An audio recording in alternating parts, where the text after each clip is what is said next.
ऐसा भी होता है कि घर की जितनी झूठन बची होती है वो गाय को खिला देता है।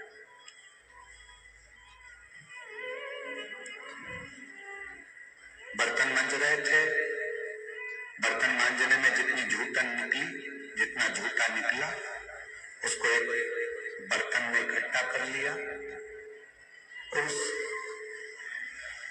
झूठन को गाय को खिला दिया।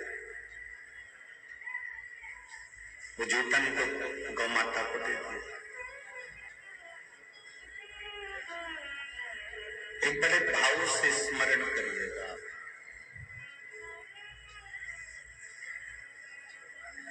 आपने गौ माता को झूठन तो दे दिया, पर यदि गरुड़ पुराण को अगर आपने स्मरण किया होगा, गरुड़ पुराण को सुना होगा, तो उसमें वर्णन आता है गाय को झूठा खिलाने वाले का अगला जन्म कुतिया का हो जाता है और उसको भी झूठा चाटना पड़ता है।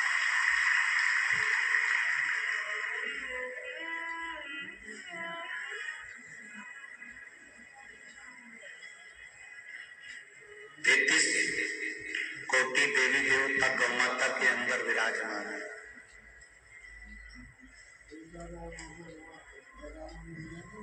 आप ज्यादा कुछ नहीं कर सकते, दरवाजे पर आई हुई गाय का केवल दर्शन ही कर लोगे तो भी। अभी हमने कथा में कहा कि मंदिर में, मूर्ति में हम भगवान ढूंढ रहे हैं, पर अपने आसपास में, अपने घर के पास में, अपने घर के अंदर भगवान को नहीं ढूंढ पा। जो दिया तुमने वो तुम्हें मिलता है, जो प्रदान करा तुमने वो तुम्हें प्राप्त होता है। एक राजा पृथु का एक संवाद आता है।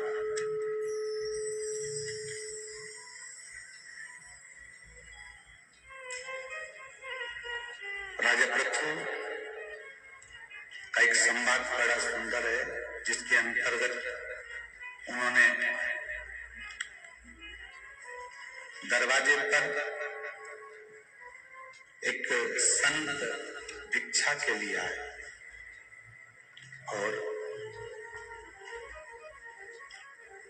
जब संत भिक्षा के लिए आए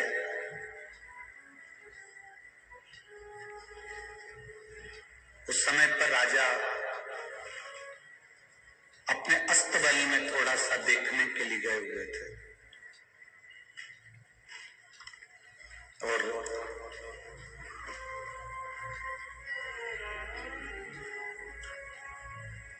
जब अस्तबल में देखने के लिए गए हुए थे तो उस समय पर एक संत ने आकर राजा के सामने आवाज लगाई, महाराज बहुत भूख लग रही है, आप मुझे कुछ खाने को दे दो।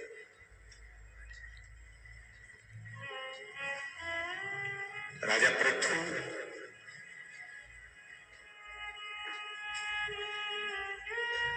संत की उस मांगनी पर, संत की उस भिक्षा पात्र में घोड़े की लीद उठाकर डाल देते हैं। घोड़े की लीद उन्होंने भिक्षा पात्र में डाल दी।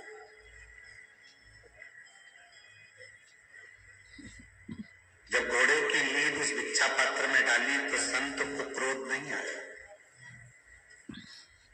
संत साधु गुरुजन महात्मा कीर्तनकार पांडुरंगा का स्मरण करने वाले हों, भगवान की भक्ति करने वाला कोई संसारिक मनुष्य भी हो तो उसको क्रोध नहीं आया। भिक्षा में लीद डाल दी गई, घोड़े की लीद। संत उस लीद को लेकर चले गए अपने आश्रम के बाहर। उन्होंने उस लीद को एक कोने में डाल दिया। अब घोड़े की लीद कोने में डाली। 2 महीने बाद राजा पृथु घोड़े पर बैठकर जब नगर घूमने के लिए गया तो जंगल में गया तो उसको संत का आश्रम मिला।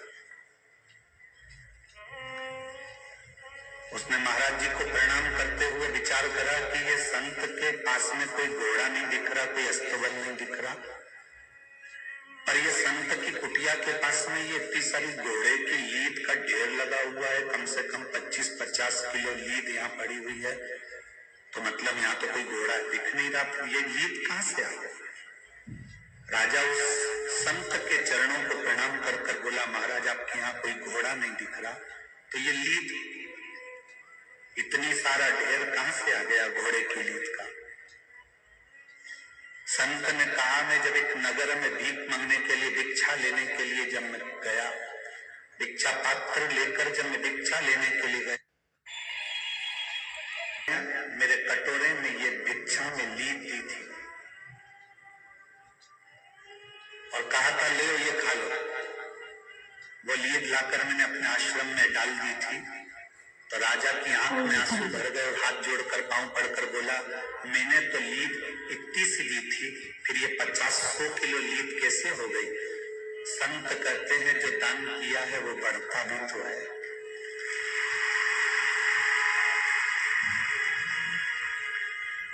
तुमने जो दान किया है वो बढ़ता भी तो है। महाराज क्षमा करें, मैंने आपको खाने को लीद दी थी। संत कहते हैं राजन, अब तुमने जो दान करा था वो बढ़कर तुम्हें मिलेगा। ये इतनी जो लीद है ना, ये तुम्हें ही खाना पड़ेगी। ये संसार की रीति है। झूठा दिया है तो झूठा खाना पड़ेगा, अच्छा दिया है तो अच्छा खाना पड़ेगा। शिव महापुराण की कथा तो यहाँ तक कहती है कि तुम्हारा ससुर भी भोजन करने बैठे तो जैसे तुम्हारी पति की थाली लगाती हो प्रेम से, ऐसे ससुर की थाली लगना चाहिए प्रेम से।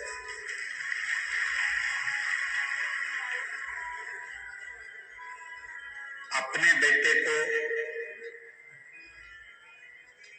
दूध में भले मलाई ना मिले चलेगा, पर जेठानी या देवरानी के बेटे के दूध के गिलास में मलाई डालना चाहिए, क्योंकि तेरे बेटे के दूध में परमात्मा डाल देगा।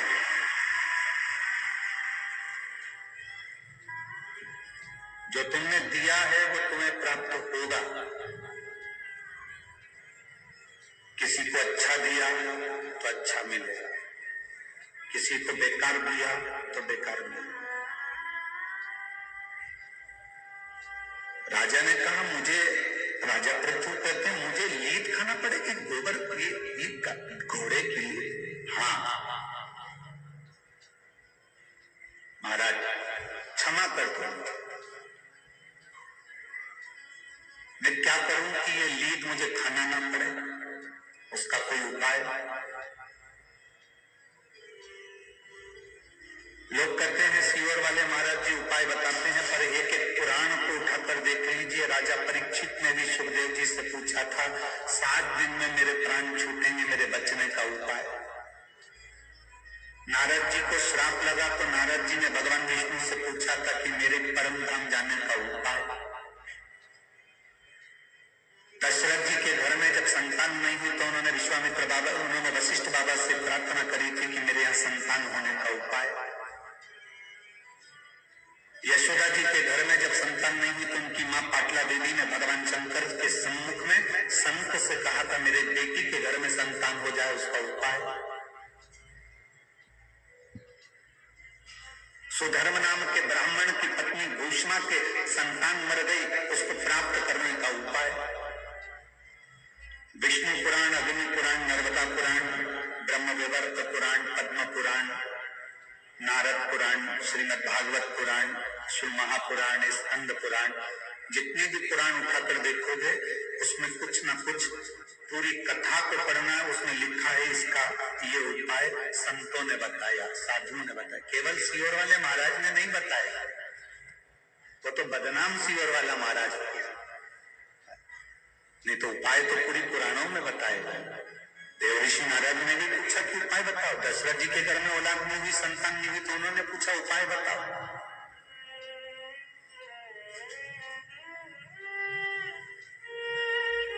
गोपियां कहती हैं कि कोई उपाय बताओ। अब उसको समझने वाला तो समझ सकता था, ना समझने वाला तो ये सोचेगा कि महाराज ने बता दिया, टोना वाला महाराज है, टोटके वाला महाराज।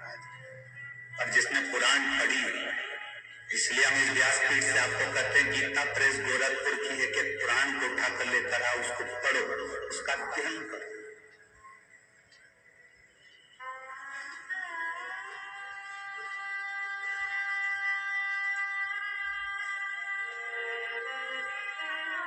कल एक महाराज जी ने प्रश्न किया, गुरुजी हम पंढरपुर के निवासी हैं पर हमने नरहरि सुनार की बेटी का इतना बड़ा चरित्र नहीं पढ़ा था, आपने उसका वाचन किया मालू जी की, मालू बेटी का, आप कौन से पुराण से कौन से शास्त्र में से लिए? तो हम गीता प्रेस गोरखपुर का दृष्टांत सागर 48 नंबर भाग में से उसको लिए थे और उसका स्मरण इस पुराण के अंतर्गत किया। दृष्टांत सागर में से उसको लेकर बोले। आपको जितने भी बेलपत्री के कोई प्रयोग बताए जाते हो, दुर्वा के कोई प्रयोग बताए जाते हो, पानी का कोई प्रयोग बताया जाता हो, रुद्राक्ष का कोई प्रयोग बताया जाता हो, वो हमारी पुराणों में लिखा होगा तो हम बोलेंगे, नहीं लिखा होगा तो हम भी नहीं बोलेंगे, क्योंकि उसका स्मरण आपके भीतर होना चाहिए। आप पढ़ें और उसको अपनी जिंदगी में उतारें, उसको पढ़ें और अपने जीवन में उतारें। अगर बिना पढ़े बोले होते ना तो आज इतने सारे लोग आते हैं, उनके इतने सारे पत्र आते हैं, क्या उनको लाभ मिलता? क्या उनको फायदा मिलता? पढ़ा, पुराण में से निकाला, बोला। अगर नहीं, एक पत्र आया, देखिए उसने अपनी रिपोर्ट तक लगाई है ब्लड कैंसर की, ब्लड कैंसर की रिपोर्ट भी लगाई जिसने पत्र लिखा।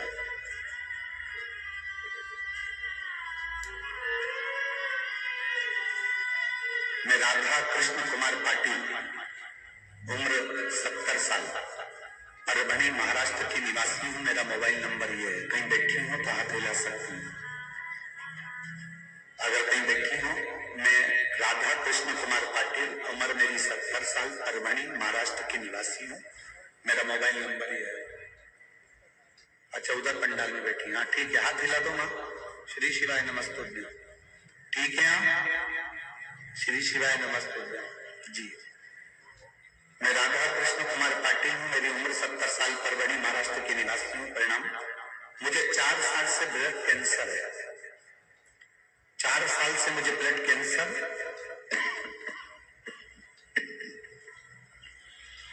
मैंने बहुत औषधियां ली पर दिन पे दिन मेरी तबीयत खराब होने लगी। आप लोग टीवी स्क्रीन पर आस्था चैनल पर पत्र को पढ़ सकते हो। मैं खाना भी बड़ी मुश्किल से खाती थी, बार बार औषधि उपचार के लिए हॉस्पिटल जाना पड़ता था। जब परभणी के सांसद श्री संजय जी जाधव, उन्होंने परभणी में शिव महापुराण की कथा का आयोजन किया, तब मैं संभाजी नगर में बहुत बीमार थी। उस समय पर मैं एडमिट थी। परभणी की कथा सुनने के बाद मेरे बेटे ने मेरे लिए 1 लोटा जल महादेव को चढ़ाना शुरू किया। मेरा बेटा जाता नहीं था, पर परभणी की कथा में उसको जो विश्वास जागा, उस विश्वास के बाद उसने जल चढ़ाना प्रारंभ करा। मैं संजय जाधव, बंडू जी भैया को धन्यवाद देना चाहूंगी कि आपने हमारी परभणी को शिव भक्ति में डुबोया। हर रोज जल चढ़ाकर मुझे शिवलिंग के दर्शन मोबाइल से करवाता था, आपकी कथा मोबाइल पर सुनाता था। मेरी तबीयत में धीरे धीरे थोड़ा थोड़ा आराम मिलना प्रारंभ हुआ। तो मेरी बहू, मेरा बेटा, मेरा पोता, सभी लोग महादेव जी के मंदिर जाने लगे, बेलपत्र चढ़ाकर लाने लगे। कुंडकेश्वर महादेव के नाम से दवाइयां भी हम लेते रहे। जैसा आप कहते हो कि दवाई नहीं छोड़ना, दवाई खाते रहना, कुंडकेश्वर महादेव के नाम से दवाई लेते रहे।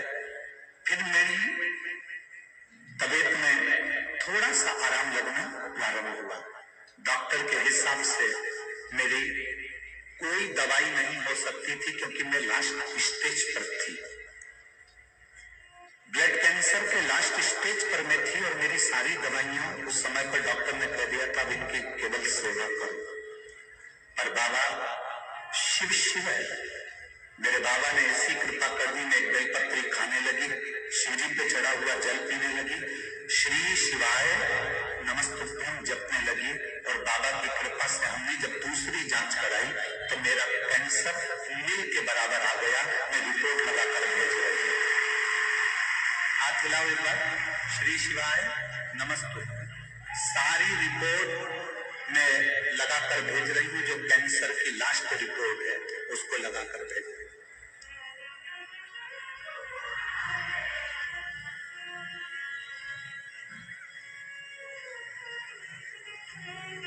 आपने लिखा है मुझे औषधि के रूप में एक बेलपत्र जरूर दीजिए। आप बहुत दूर बैठे हो, पर मैं कार्यकर्ता से जरूर कहूंगा कि एक बेलपत्र आप तक पहुंचाएंगे, वो आप तक पहुंचेगी। श्री शिवाय नमस्ते। पाटिल जी,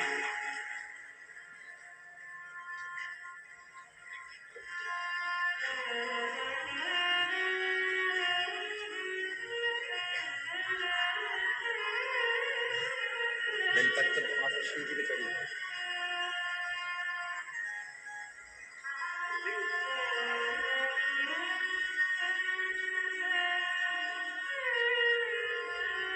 ये बेलपत्र उनके पास कोई कार्यकर्ता को दे दो, वो उनको दे दें।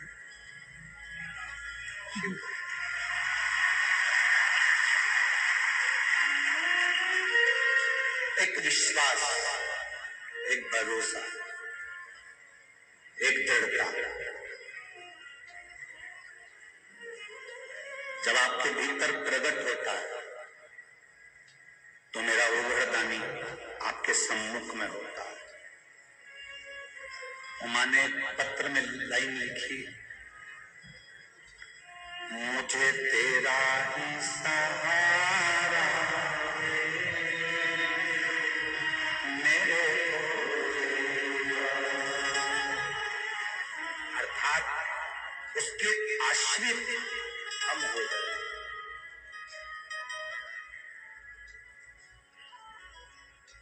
उसके आश्रित हो गए।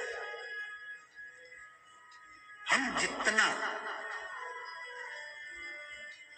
भक्ति में रमते हैं उतना मेरा शिव आपके करीब में आता चले जाता है, उतना।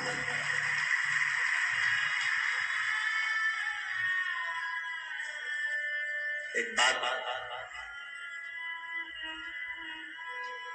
कई लोग कहते हैं गुरुजी पहले हमें फुर्सत मिल जाती थी, हम शिव महापुराण की कथा सुन लेते थे टीवी पर, आजकल फुर्सत नहीं मिलती।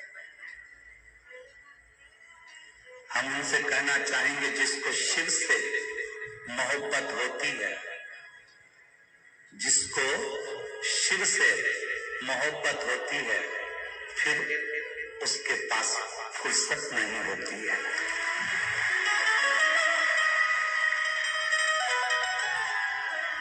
इतना व्यस्त कर देता है वो आपको, जिसके घर में औलाद नहीं उसको औलाद देकर व्यस्त कर देता है, जिसके पास धन नहीं उसको धन देकर व्यस्त कर देता है, जिसके विवाह नहीं होते उसको विवाह कर व्यस्त कर देता है, और जो बीमार है उसको स्वस्थ कर व्यस्त कर देता है।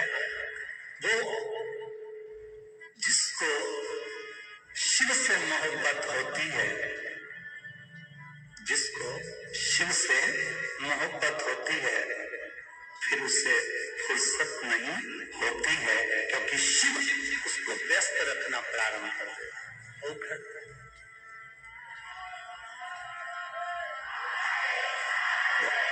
अपने करीब आप जितने बैठे हो ना, आपसे ज्यादा रोड पर भी लोग बैठे हुए, चारों तरफ की रोड पर भक्त बैठे हुए, कहीं जगह नहीं है। पंडाल ग्राउंड में सुबह 8 बजे की कथा है, आप लोग रात भर चल के सुबह सुबह यहाँ पहुंचते हो और कथा में अपना स्थान ग्रहण कर कथा सुनते हो, तो जब इतनी दूर से चलकर तुम यहाँ तक पहुंचे हो तो वो भी तो कैलाश से चलकर तुम्हारे दरवाजे तक पहुंचे।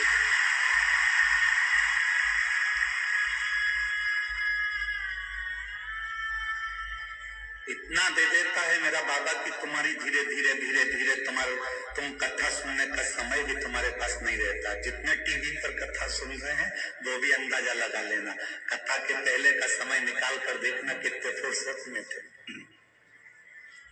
और कथा सुनते सुनते 6 महीना 8 महीना 1 साल 1.5 साल हुआ और अब अंदाजा लगा कर देखना कि तुम्हारी व्यस्तता बाबा ने कितनी बढ़ा दी। तुम्हारे पास में फुर्सत नहीं मिल पा रही है, इतने व्यस्त, इतने व्यस्त।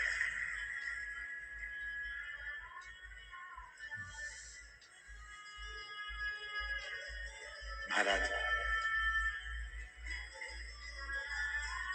इसीलिए जब हारने लगो, जब तुम्हारी हार तुम्हें लग रहा है कि अब मैं बहुत तकलीफ में दुखी और हार हो रही है, तब घर में से जल लेकर 1 लोटा पानी भरकर, वो भरा हुआ जो घड़ा होता है वो हमको एनर्जी देता है, बल देता है।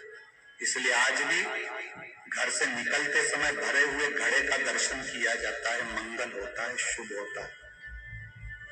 घर में अंदर जाते समय भरे हुए घड़े का दर्शन किया जाता है क्योंकि वो शुभ होता है।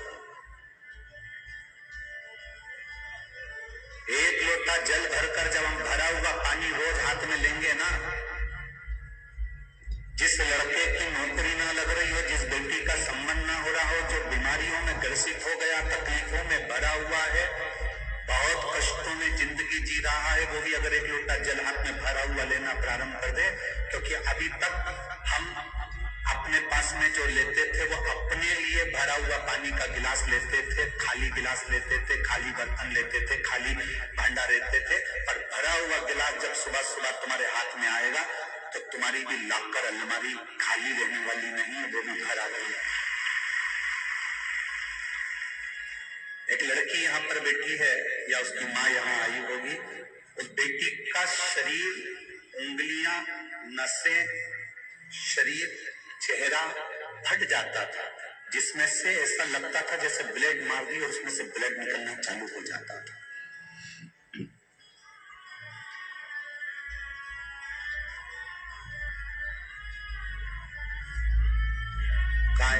ये बैठी है, यही लड़की है, इसने पत्र लिखा है। इसके पूरे शरीर से ब्लड निकलता था, इसके चेहरा, हाथ, पांव से। फोटो है आपके पास?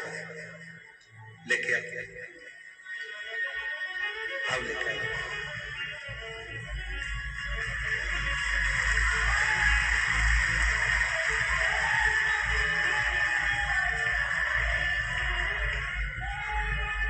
इसके शरीर का इलाज, इस बीमारी का इलाज पूरे भारत में ऐसा कोई हॉस्पिटल नहीं जिसमें नहीं कराया इस लड़की ने। आखिरी में इस लड़की ने फिर श्रीमती नवनीत जी राणा, सांसद महोदय, नासिक है, धुलिया, अमरावती, उस जगह पर उनसे भी प्रार्थना करी और वहां बैठकर कथा का रिस्पान किया। नासिक की कथा में भी इस बेटी ने कथा का रिस्पान किया और उस बेटी ने लिखा है, मेरे सारे फोटो लेकर आई हूं गुरुजी, जो नासिक की कथा के पहले के थे, और मैंने संकल्प लिया था जब तक बाबा मुझे ठीक नहीं करेगा तब तक मैं कथा नहीं छोड़ूंगी। आज मेरे बाबा ने मुझे पूरा ठीक कर भेजा। इन फोटो को मैं आस्था चैनल के माध्यम से ला बैठा।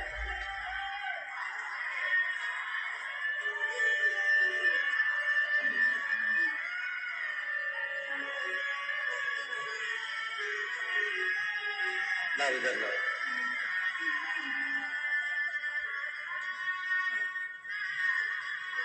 पहले ये हाथ का फोटो देखिए जिसमें से हाथों की नस फट रही है और उसमें से ब्लड निकल रहा है, जैसे ब्लड ऐसा निकल रहा है जैसे किसी ने उस पे ब्लेड मार दिया। यह हाथ का फोटो है, आप लोग एलईडी के माध्यम से देख रहे होंगे। अब दूसरे फोटो दिखाओ। ये दूसरे, अभी भी इसके हाथ में जो निशान पड़े हुए हैं नसों के, ये ऐसी नसें पट्टी हैं जो उसने फोटो में दिखाया है। पैरों के, ये पांव के फोटो है, ये पैर के फोटो, इसके पैर के फोटो हैं जिसमें से ब्लड निकलते निकलते छाले निकलने लगते थे और पूरा शरीर बेकार हो जाता था।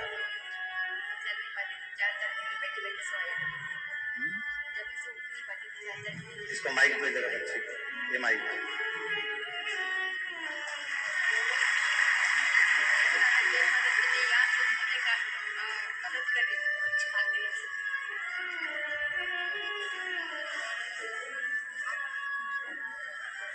मैं 4 दिन बैठे बैठे सोया करती थी।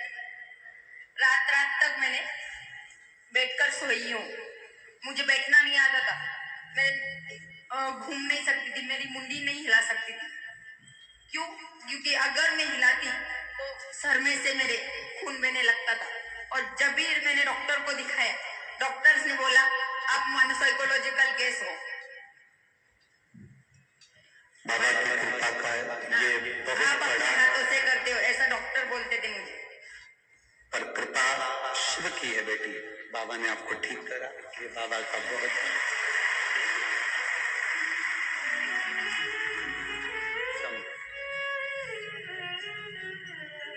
शिव कृपा। शरीर की नसें फट जाना, पांव में पूरे में छाले, ब्लड निकल निकल के सिर के बालों में से खून बहना, शरीर में से रक्त बहना,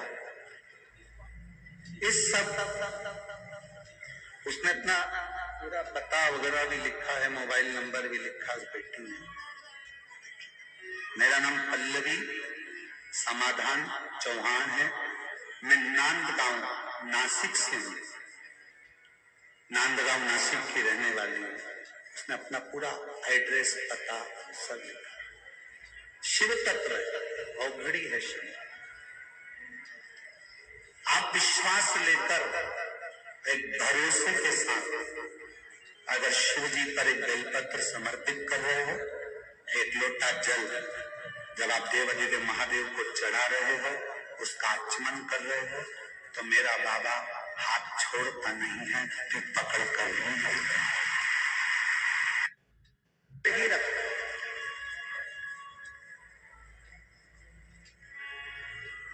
आप भरा हुआ पात्र लेकर, भरा हुआ कलश लेकर भगवान शिव के मंदिर जा रहे हो, तो खाली कैसे रख सकता है मेरा बाबा तुम्हें?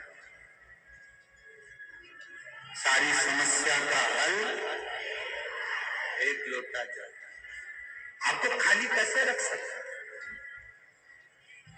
आप जब शिव के दरवाजे पर जा रहे हैं, भगवान शंकर के द्वार पर जा रहे हैं, आप शिव महापुराण की कथा में बैठकर कथा का रसपान श्रवण कर रहे हैं, उसकी चौखट तक आप 2 कदम 4 कदम 10 कदम चलकर गए हो, तो वो भी तो तुम्हारे दरवाजे पर कैलाश को छोड़कर तुम्हारे द्वार पर चलकर जाएगा ही। एक विश्वास जागृत,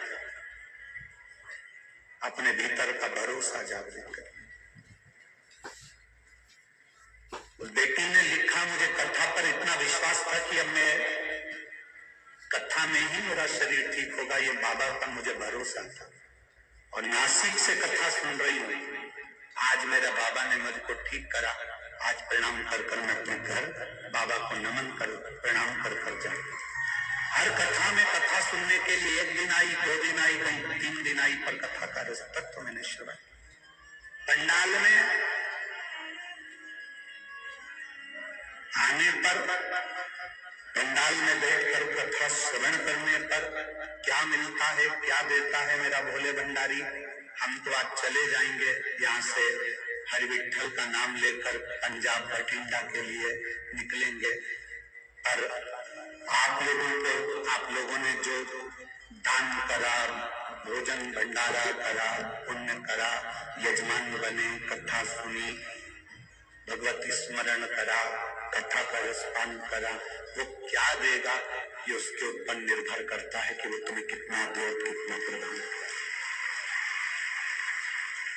अच्छा अच्छा दे, अच्छा मिले। राजा पृथु ने ईद दी तो उसको जो लीद थी वो दे दी, घोड़े की लीद उसने प्रदान किया, उसको घोड़े की लीद मिली। अब ये कोई उपाय हो सकता,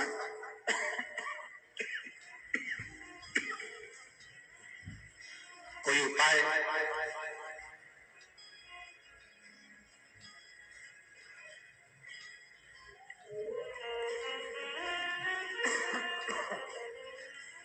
ऐसा कोई उपाय जिससे ये घोड़े की लीद मुझे खाना ना पड़े? राजा पृथु पूछ रहे संत से कि ये घोड़े की लीद मुझे ना खाना पड़े, इसका कोई उपाय?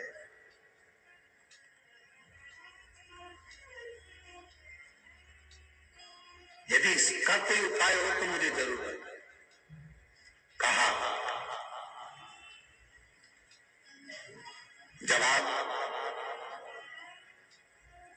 राजभवन में जाएं और आपके नगर के लोग यदि आपकी बुराई करें, आपके लिए अपशब्द कहें, निंदा करें, तो आपका पाप उनके खाते में चला जाए।